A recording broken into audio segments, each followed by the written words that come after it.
Arti yang ternyata saat ini sedang asyik bermain dengan anak genderuwo itu.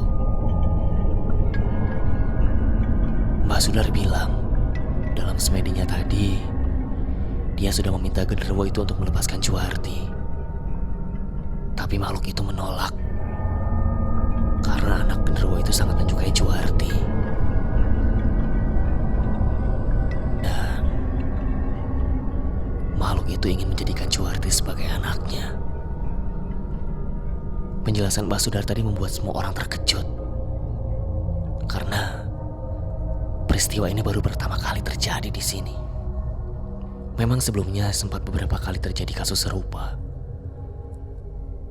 Namun, biasanya itu hanya ulah dari makhluk halus yang merasa marah karena terganggu.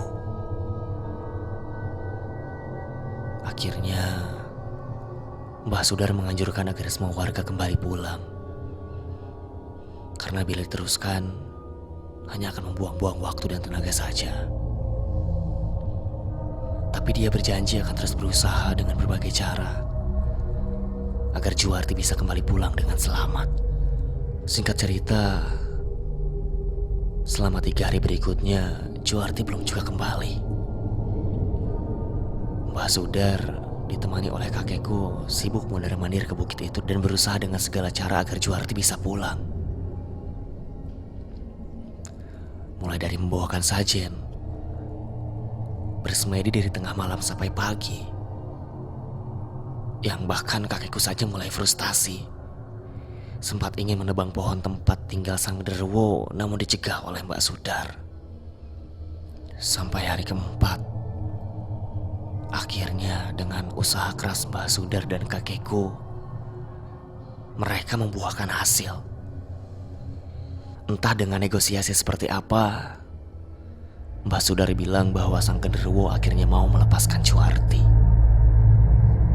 Kami sekeluarga sangat gembira mendengar hal itu. Terutama kedua orang tua Juwarti yang selama berhari-hari ini cemas terhadap keselamatan jiwa anaknya. Aku dan sepupu yang lain pun merasa senang. Karena selama ini kami diliputi rasa bersalah dengan kejadian yang terjadi. Keesokan harinya, pagi itu selesai sholat subuh. Seperti biasa, nenekku sudah sibuk di dapur. Mulai dari memasak air hingga makanan yang akan kami santap sekeluarga. Dapur yang sangat sederhana, lumayan luas, dan masih beralaskan tanah. Dinding-dindingnya terbuat dari anyaman bambu, dengan kompor tungku yang terbuat dari tanah liat dan kayu-kayu sebagai bahan bakarnya. Di dapur itu ada 2 lemari besar yang digunakan sebagai tempat penyimpanan bahan makanan dan juga sebagainya. Saat sedang sibuk memasak, tiba-tiba nenekku seperti mendengar suara dari dalam lemari. Kadang terdengar, kadang hilang. Karena penasaran, nenekku mendekati lemari besar tersebut dan dia pikir mungkin ada tikus dari dalam lemari. Perlahan-lahan pintu lemari dibuka. Tapi setelah diperhatikan, tidak ada apa-apa dalam lemari tersebut selain bahan makanan yang kami simpan. Baru beberapa langkah saja nenekku berbalik, kembali terdengar suara yang berasal dari lemari. Kali ini terdengar lebih keras. Diperhatikannya lemari besar tersebut. Sambil menunggu suara itu timbul kembali, kemudian suara itu terdengar kembali. Nenekku yang penasaran tetap diam agar bisa memastikan dari mana suara itu berasal.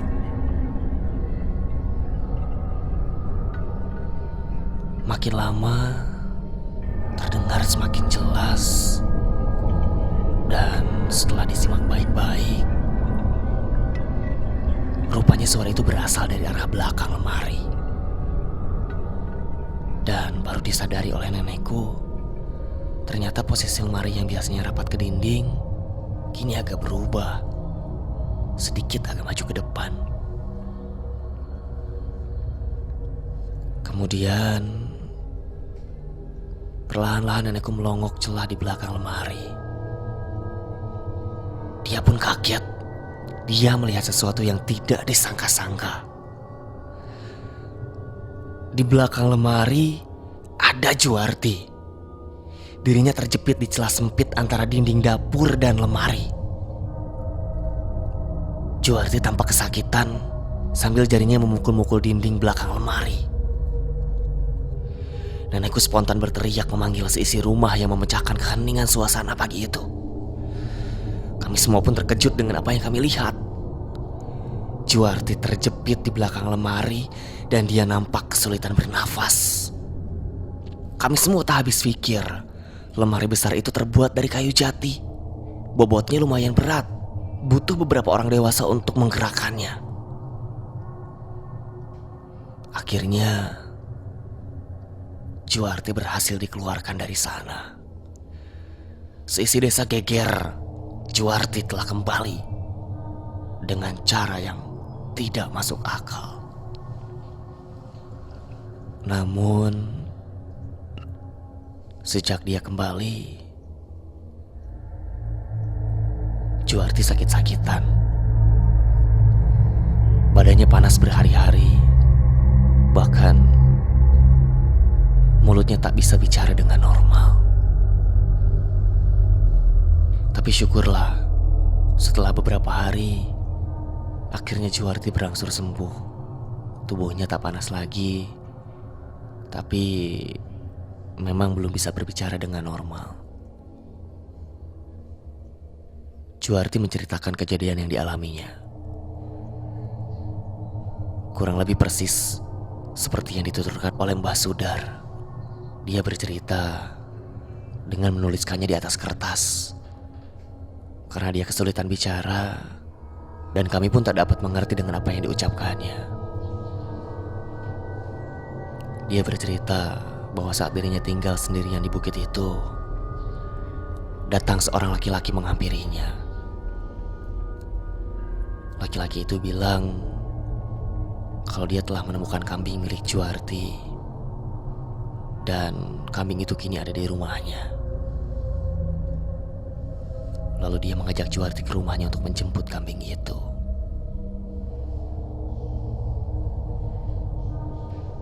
Sesampainya di sana, Juwarti bilang kalau dia memang melihat kambingnya.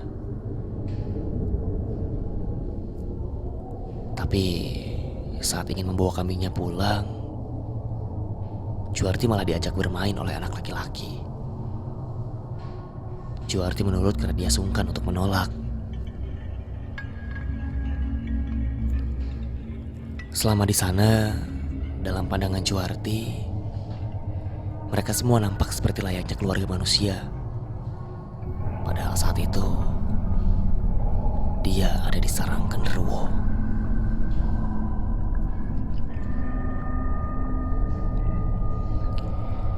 Tapi karena khawatir orang tuanya mencarinya, Juwarti berkali-kali minta pulang tapi selalu dicegah.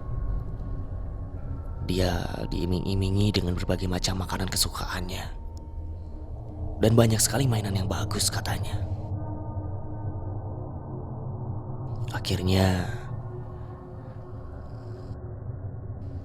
setelah sekian kali memaksa untuk pulang sambil menangis, dia diperbolehkan untuk pulang. Dan si laki-laki itu berjanji untuk mengantarkannya. Saat di perjalanan pulang, Juwarti bilang kalau dia mengantuk. Akhirnya si laki-laki itu pun menggendong Juwarti.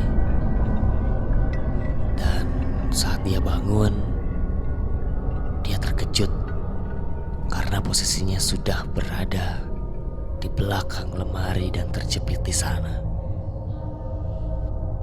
Ada satu hal lagi. Saat Juwarti berada di rumah laki-laki tersebut, dirinya merasa hanya beberapa jam saja di sana. Dan betapa kagetnya dia saat kami beritahu bahwa dia telah hilang selama berhari-hari. Sejak peristiwa itu, kami semua tidak ada lagi yang berani kembali ke bukit itu. Lagi pula, orang tua kami sangat melarang keras kami untuk kembali ke sana. Dan hal yang kami sesalkan adalah Juarti tetap tidak dapat berbicara dengan normal sampai hari ini. Sudah dengan berbagai cara kami coba, tapi tetap tidak membuahkan hasil.